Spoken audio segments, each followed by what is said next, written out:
Assalamualaikum warahmatullahi wabarakatuh. Waalaikumsalam warahmatullahi wabarakatuh. Bagaimana kabar Anda semuanya? Sehat? Sehat, alhamdulillah Bu. Baiklah, sebelum memulai pembelajaran, silakan ketua kelas memimpin doanya terlebih dahulu. Siap gerak, berdoa mulai. Berdoa selesai. Bu, cek hadirannya ya. Ya Bu. Siapa yang hadir hari ini? Ada yang hadir? Hadir semuanya Bu. Yang hadir semuanya bagus ya. Pertahankan kehadirannya, soalnya 2 minggu lagi kita akan ujian akhir semester. Ya Bu.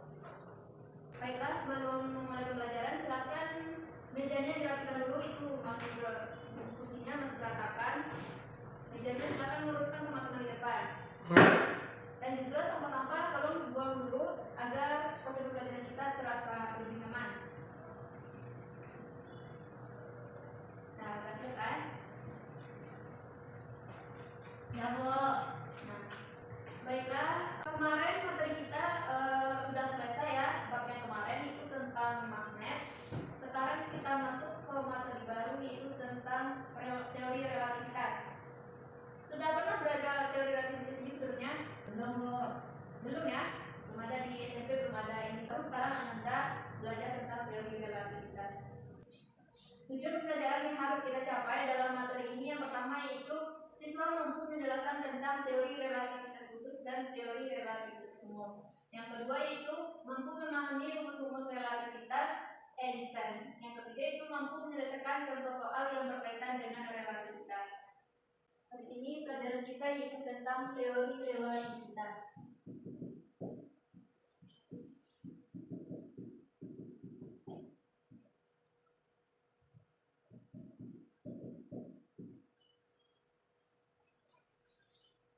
Jelas di belakang? Jelas Bu. Jelas ya? Teori relativitas ini pertama kali dikemukakan oleh seorang ilmuwan fisika yaitu Albert Einstein, yaitu tahun 1905. Nah, di mana teori relativitas yang pertama ini disebut dengan teori relativitas khusus. Nah, satu dekade kemudian Einstein ini mengemukakan lagi bagian keduanya, yaitu dikenal dengan teori relativitas umum.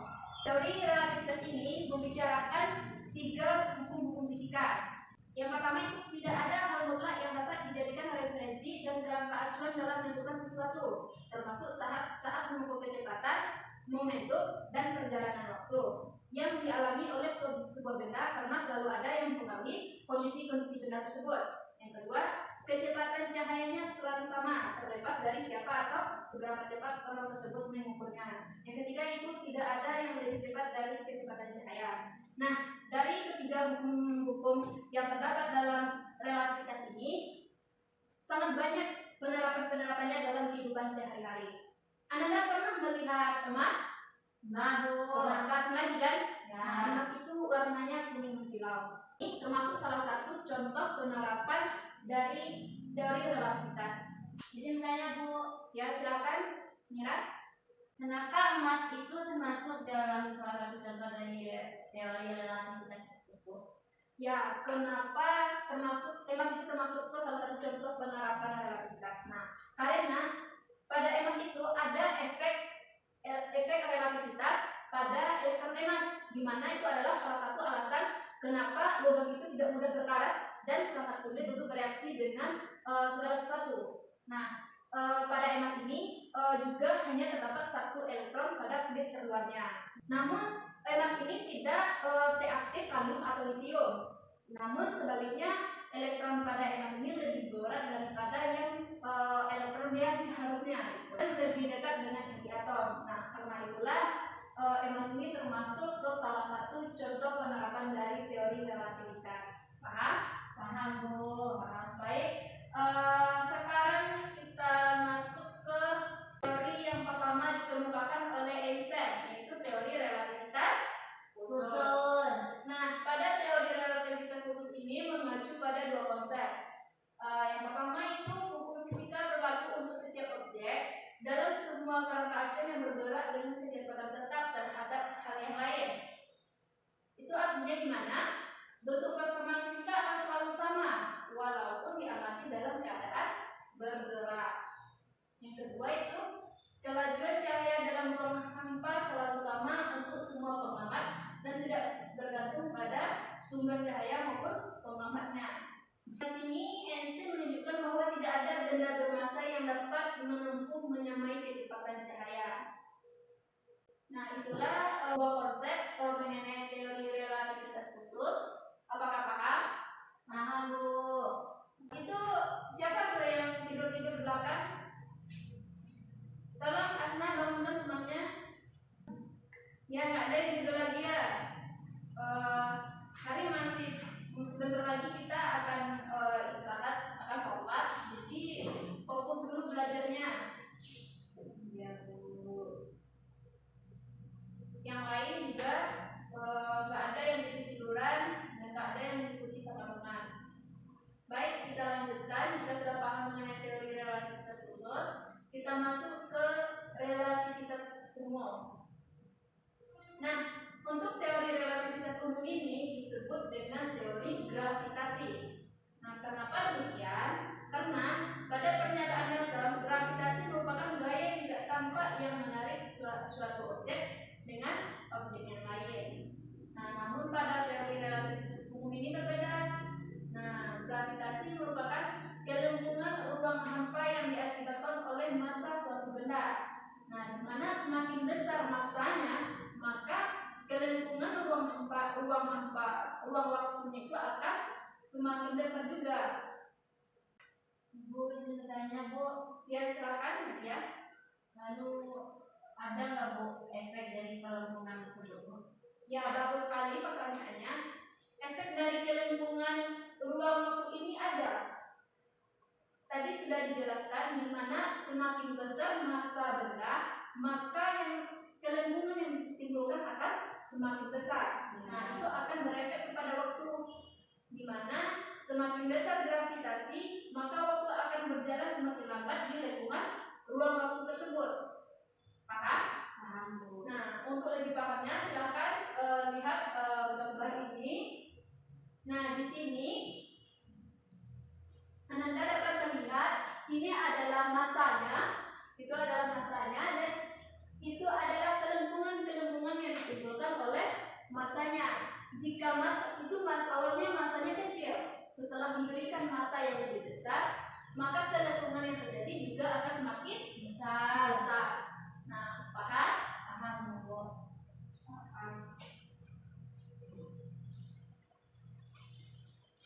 Gravitasi ini benar-benar menunjukkan bahwa memang ada fenomena ini yang terjadi gitu. Nah, jika jadi kelengkungan ini tidak terjadi dengan sedikitnya saja, juga disebabkan akibat rotasi bumi. Paham mengenai teori relativitas umum ini? Paham, Bu. Baik, kalau paham kita lanjutkan. Kemudian kita masuk ke rumus-rumus relativitas. Nah, yang pertama itu relativitas kecepatan.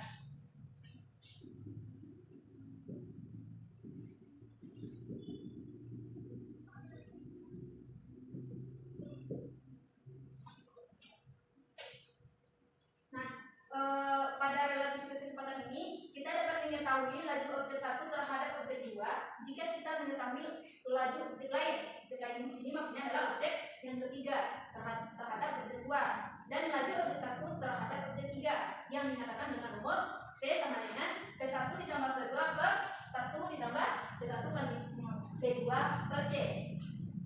V sama dengan V1 ditambah V2 per 1 ditambah V1 dikali V2 per C kuadrat. Nah, inilah rumus dari relativitas kecepatan. V itu adalah laju objek 1 terhadap objek 2, sedangkan V1 itu adalah laju objek 3 terhadap laju objek 2, V2 laju objek 2 terhadap objek 1, dan C adalah kecepatan cahaya. Paham nilai rumus ini? Bu, izin tanya, Bu. Ya, silakan ini. Dari mana kita dapatkan nilai C kuadrat itu, Bu? C kuadrat itu, C itu nilainya sudah ketetapan. Itu nilai C ini adalah 3 kali 10 pangkat 8. Itu sudah nilai ketetapannya. Yang satuannya adalah meter per meter sektor. Itu untuk nilai C. Paham nilai rumus ini? Paham, Bu. Baik, jika paham, kita lanjut ke rumus yang kedua, itu rumus penyuaian nafsu.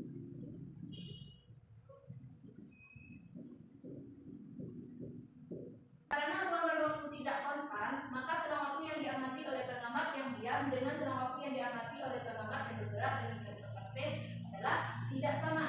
Di mana rumusnya adalah delta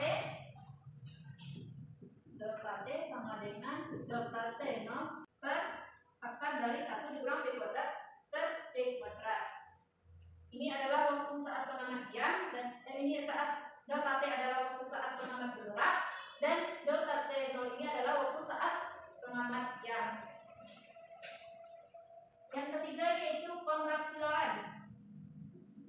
Usai ibu tuliskan di depan ya, karena waktu sudah gak banyak lagi. Yang ketiga yaitu kontraksi Lorentz. Silakan diperhatikan di depan. Itu rumusnya itu L sama dengan L0 dikali akar 1 dikurang V0 kuadrat per C kuadrat, di mana L ini adalah panjang benda yang diamati pengamat yang bergerak dengan kecepatan V. L0 adalah panjang yang diamati pengamat yang diam, dan V adalah kecepatan pengamat. Nah, satu lagi itu tentang rumus relativitas massa dan energi. Nah, kedua rumus ini, antara relativitas massa dan energi ini saling berhubungan.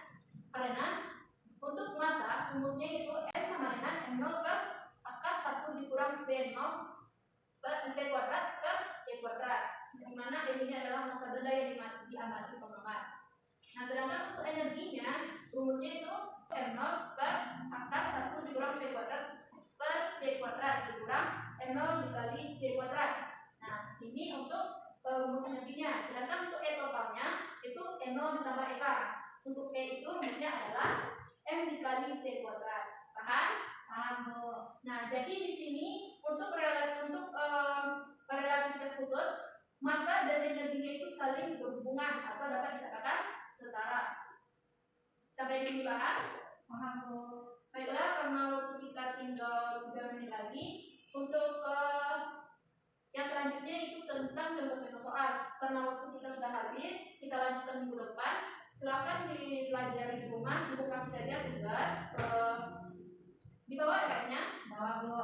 Di bawah. Silakan buka buku halaman 19. Di situ ada contoh-contoh soal. Ada soal latihan 1 sampai 5. Silakan Anda kerjakan 3 buah soal saja. Boleh Anda pilih di antara 5 soal itu. Silakan bikin di buku latihan ya. Kemudian kita kumpulkan. Sedikit ibu simpulkan kembali. Teori relativitas khusus itu ada 2 konsep yang mungkin sudah Anda baca juga. Kemudian untuk relativitas khusus ini umum, untuk relativitas umum disebut juga dengan teori gravitasi. Ya. Nah, untuk relativitas rumus kecepatannya itu V sama dengan V1 ditambah V2 per 1 ditambah V1 kali V2 per C kuadrat. Dimana C itu adalah kecepatan cahaya yang nilai ketetapannya itu sudah ada itu 3 kali 10 pangkat 8 meter sekon. Paham sampai sini? Paham, Bu. Nah, silakan nanti kerjakan tugasnya. Harus dikumpul minggu depan ya. Tidak ada alasan tinggal atau lupa. Ya, Bu. Baiklah, sampai di situ pembelajaran kita hari ini. Kita akhiri dengan mengucapkan hamdalah. Alhamdulillahirobbilalamin. Ibu akhiri. Assalamualaikum warahmatullahi wabarakatuh. Waalaikumsalam warahmatullahi wabarakatuh.